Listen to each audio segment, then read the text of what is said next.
Welcome back into the Talmud teaching session, and we continue here in our Q&A, which is our question and answer segment. And we have an interesting question that has come in. And today's question is, what does it mean that he must increase and I must decrease? That's a great question. What does it mean that he must increase and I must decrease? Do you realize that's in John chapter 3, verse 30? So let's open our Bibles and let's go to John chapter 3. And I want you to look at this in its proper context. So we're going to look at it in verses 25 to verse 30. John chapter 3, verses 25 to verse 30. And the reason is because this is one of the most imitable statements that you're going to find in the scriptures. In other words, this is worthy of being imitated. And just consider this in John chapter 3. So again, here's the question. What does it mean that he must increase and I must decrease? In the book of John, in chapter 3, in the Gospel of John, starting in verse 25, and let's work our way down to verse 30. Let's read it. And remember, I'm always teaching out a New American Standard Version of the Bible. I use other versions, but this is the foundational text that I use, and just follow along with me. And it says, verse 25, Then a matter of dispute developed on the part of John's disciples with a Jew about purification. So now we know what the argument is. We know what the dialogue is. There is a dispute taking place, over the issue about purification. And then in verse 26 it says, And they came to John and said to him, Rabbi, he who was with you beyond the Jordan, to whom you have testified, behold, he is baptizing, and all the people are coming to him. John replied, A person can receive not even one thing unless it has been given to him from heaven. You yourselves are my witnesses that I said, I am not the Christ, but I have been sent ahead of him. He who has the bride is the groom, but the friend of the groom who stands there and listens to him rejoices greatly because of the groom's voice. So this joy of mine has been made full. And then he ends this statement by saying, in verse 30, he must increase, but I must decrease. This is one of those formidable statements, and it is imitable, It's worthy to be imitated, and especially in the context of pride, and especially in the context of ministerial pride or leadership pride, Whether you're a pastor, an associate pastor, you're a deacon, you're an elder, you're somebody who's influential in the life of the church, as an example. And John the Baptist was the precursor. He was a formidable representation of the Christ to come, and yet he makes this incredible statement: he must increase that I may decrease. Look at this. So now we ask the question, why did John the Baptist say he must increase but I must decrease? Well, John the Baptist's statement, that when he says it, and I have to repeat it because I think so many of us in ministry have lost sight of the fact that he must increase and we must decrease, It is simple yet but remarkable. It is simple yet but remarkable, and it's one of the most imitable statements that has ever been made. He says he must increase but I must decrease. In the Amplified Version of the Bible, it says he must increase in prominence. He must increase in prominence, but I must decrease. In the Phillips New Translation of the Bible, it puts it this way: he must grow greater and greater, and I less and less. There you go. I must grow greater and greater. And he says he must grow greater and greater, and I less and less. Now, in this narrative that we're reading, starting here in verse 25, down to verse 30, down to verse 30, we find that the disciples of John, they've expressed a great deal of consternation, a great deal of concern to him, that many were following Jesus and being baptized by him. In other words, somebody's taking your place. And I want you to notice how John responds to this, John the Baptist. Now go to the next verse, in verse 26, John 3:26. And he says, and they came to John and said to him, Rabbi, he says, Rabbi, he who was with you beyond the Jordan, to whom you have testified, behold, he is baptizing, and all the people are coming to him. In the Amplified Version, it stretches it out a little bit better. And he says, so they came to John and said to him, Rabbi, teacher, the man who was with you on the other side of the Jordan, at the Jordan River crossing, because that's what he was originally, and to whom you have testified, look, he is baptizing too, and everyone is going to him. Aren't you concerned? Aren't you not jealous? And because John's ministry, it was a forerunner to the Messiah. Amen? John's ministry had begun much earlier, and many were following John. Of course, because Jesus had not come on the scene yet. He was the forerunner, the precursor for this. So obviously, John the Baptist would be known first. And people lost sight of, well, the disciples of John the Baptist lost sight of the fact that why he was there. So it was concerning to them that Jesus was preaching the same message and baptizing, and that some were bypassing John altogether and going straight to Jesus. And this is a big problem many times in ministry.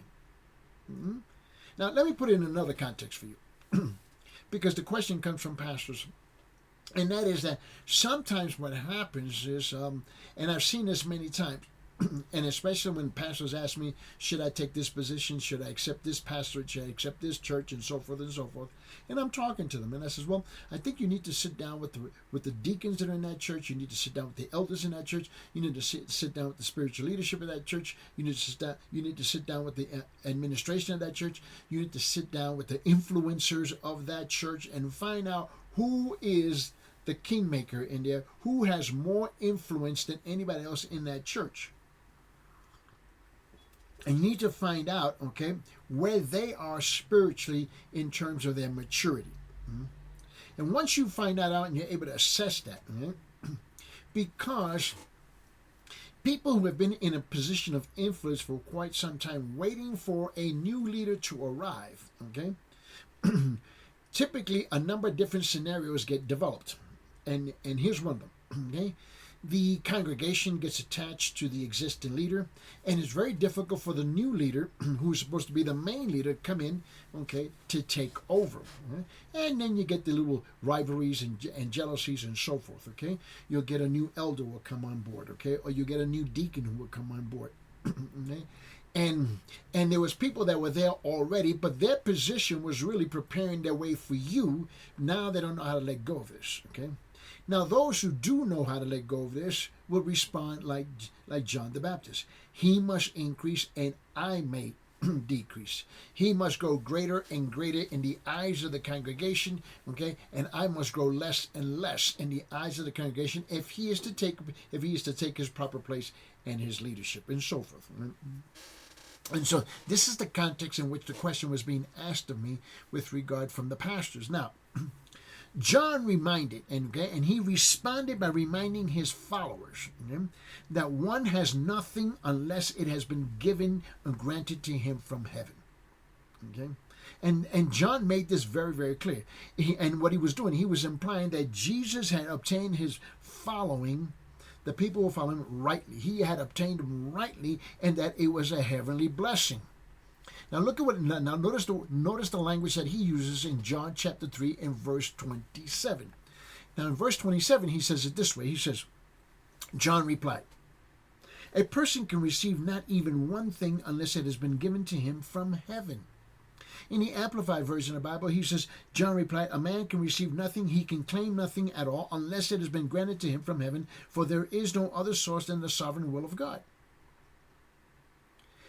And this was an issue and a potential problem inside this ministry had it not been for the maturity of John the Baptist.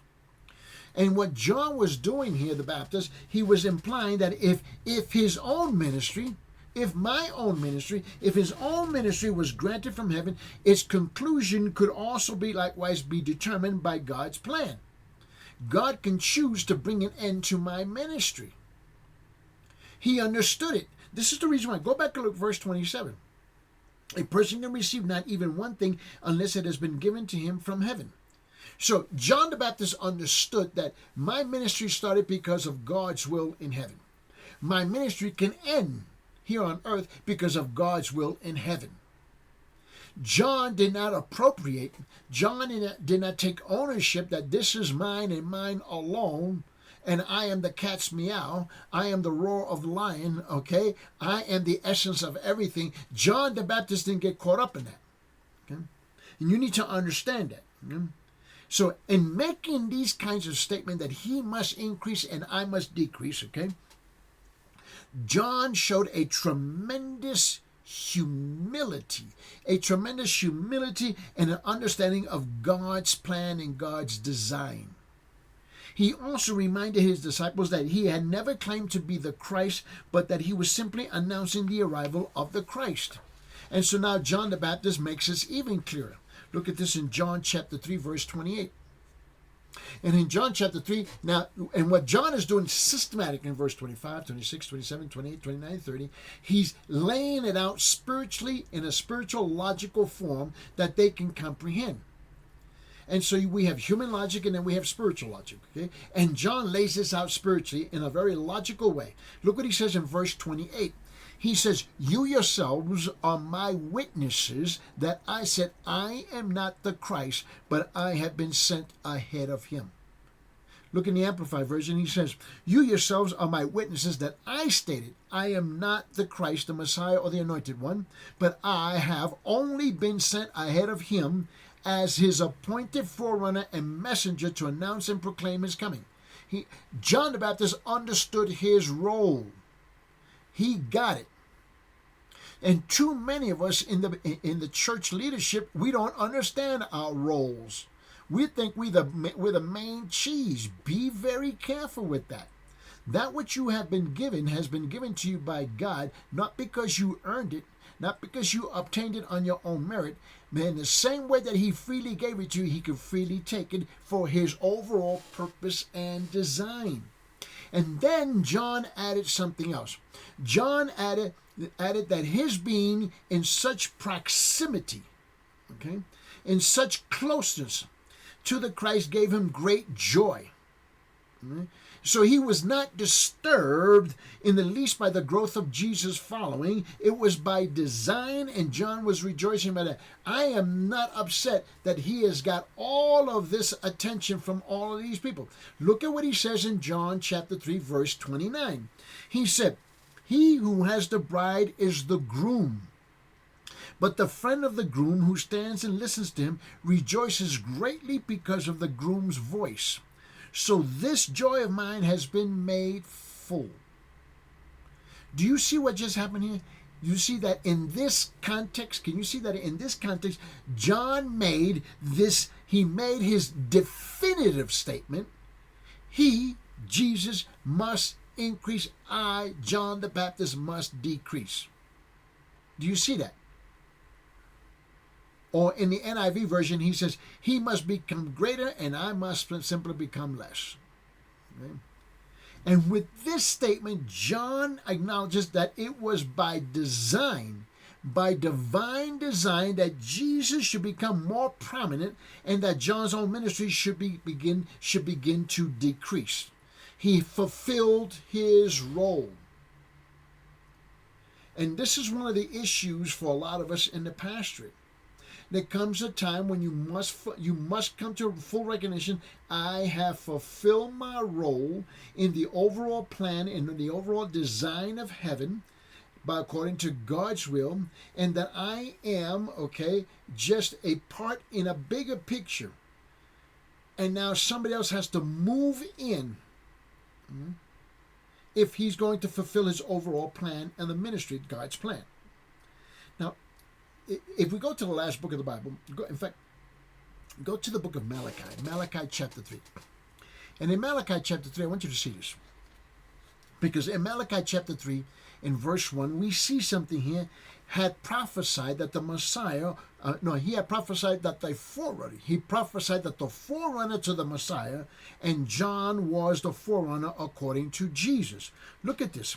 In Malachi chapter 3, verse 1, it says, behold, I am sending my messenger, and he will clear a way before me, and the Lord whom you are seeking will suddenly come to his temple, and the messenger of the covenant in whom you delight, behold, he is coming, says the Lord of armies. Now, Jesus confirmed this. He confirmed this prophecy about John the Baptist in the book of Matthew. Now look at this. Turn your Bible to the book of Matthew chapter 11 verse 10. And in Matthew chapter 11 verse 10, he says, "This is the one whom it is written, Behold, I am sending my messenger ahead of you who will prepare your way before you."